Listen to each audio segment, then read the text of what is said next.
I have spent the last couple of weeks watching hundreds of those Body by Mark interviews. I'm sure you would have seen him by now on YouTube. And he has also a dedicated TikTok channel as well.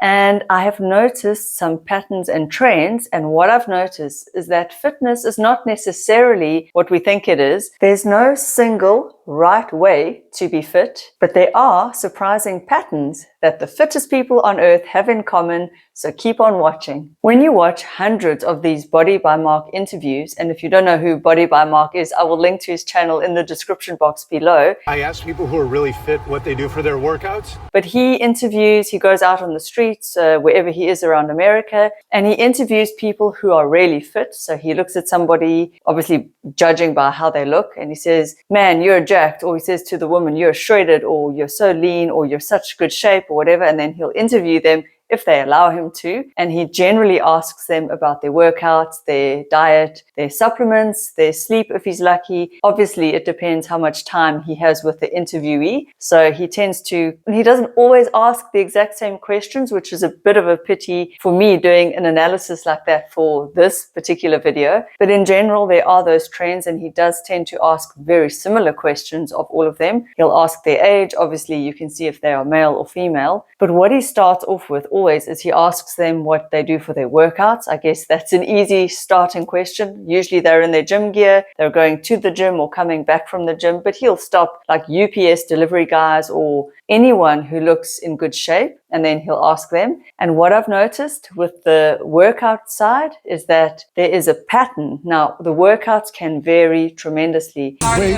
or body weight, like bar class. Wow. Yeah, a lot of running. I run.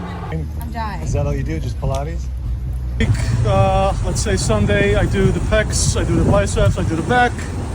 Tuesday I do the triceps, Okay. I do the deltoids, and I repeat it twice. We work out together every day, weights.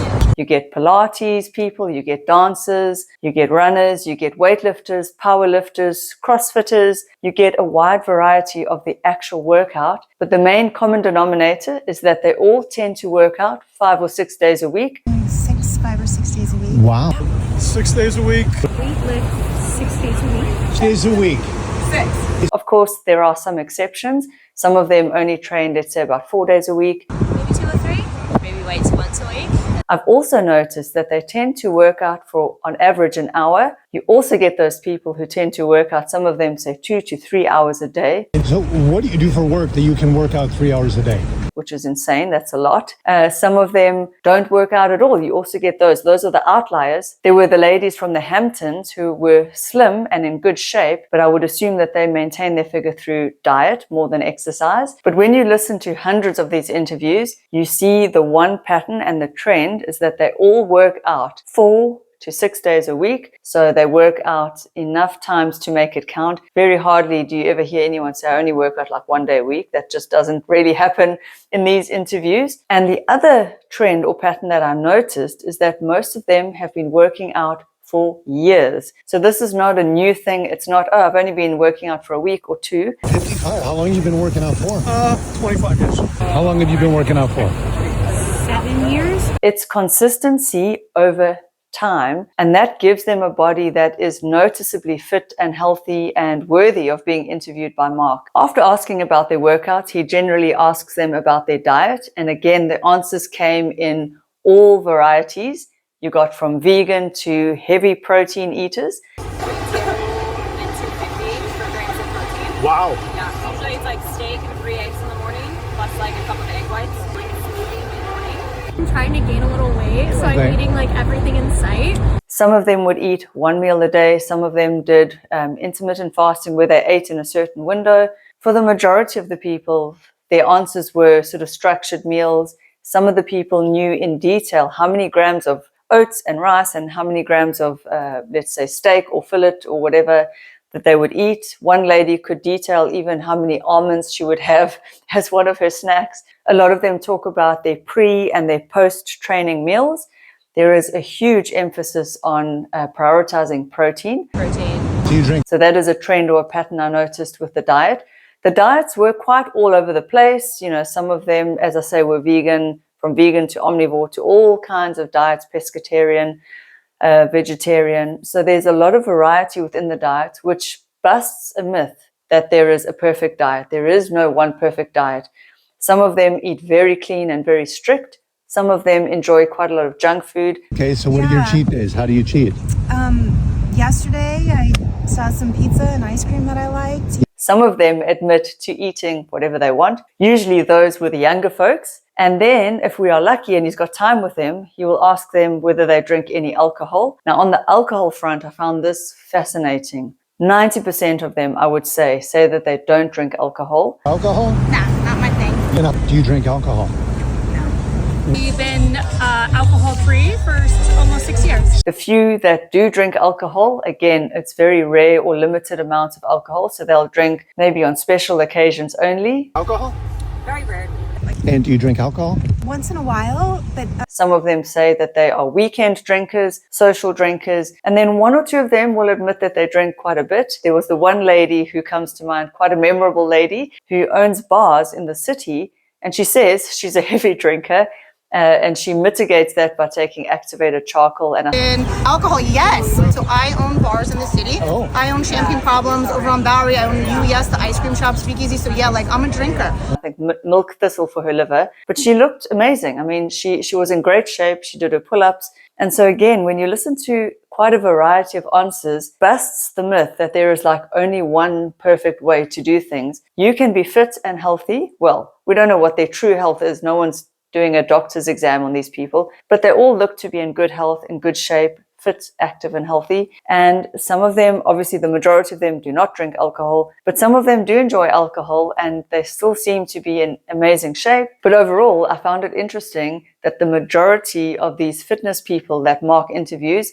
say that they do not drink alcohol. Then he will often ask them about their sleep. And again, the general pattern or the trend is that they all aim to get 6 to 8 hours of sleep a night. But again, you get the outliers who say that their sleep is terrible. I remember one guy said his sleep was absolutely shit and he looked in great shape. He was an older male, but then again, he did look like he might have been on steroids. So that could have been disturbing his sleep.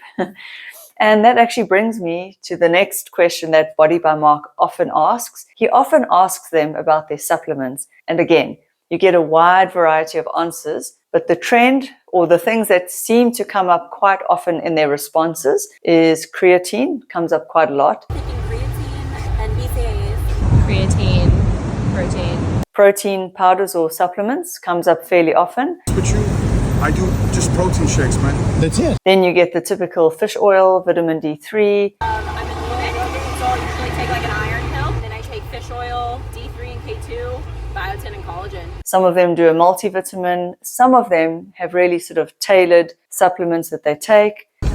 colostrum has been a game changer for me. I take CMOS, I take NAD, I take hair vitamins, but not too many supplements. Magnesium came up quite a lot as well. So again, you can see what the sort of main supplements are. But again, there was such variety in the answers that I would say, again, as supplementing is exactly that, supplementing an already healthy diet and an already fit lifestyle. And you can hear that in the answers that they give. Some people, very few people, will admit to taking steroids or any kind of injectables. Some of them do though. Some of them mention taking peptides like BPC 157. That's a Moreland.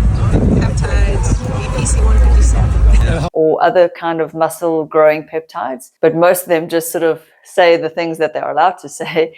And yet you can see that some of them are obviously on performance enhancing drugs. Now I'd like to touch upon the mindset, because what you hear when you listen to hundreds of these interviews is that there does tend to be a mindset to people who are really fit. And I have touched on this, but it tends to be consistency. They prioritize and dedicate time to their workouts, to their training. They all tend to train most days out of the week. Most of them tend to eat with intention. They tend to eat whole foods, healthier food choices. Most of them don't say that they go off the rails with their food. Most of them do not drink alcohol. Most of them prioritize protein. Most of them aim to get good sleep. And I would say that those are the pillars of fitness and health that tend to come up in these interviews. Supplements are kind of all over the place, but obviously they take supplements that they feel that they benefit from. And so the mindset patterns that I want to highlight, which I learned from watching over 200 of these interviews, is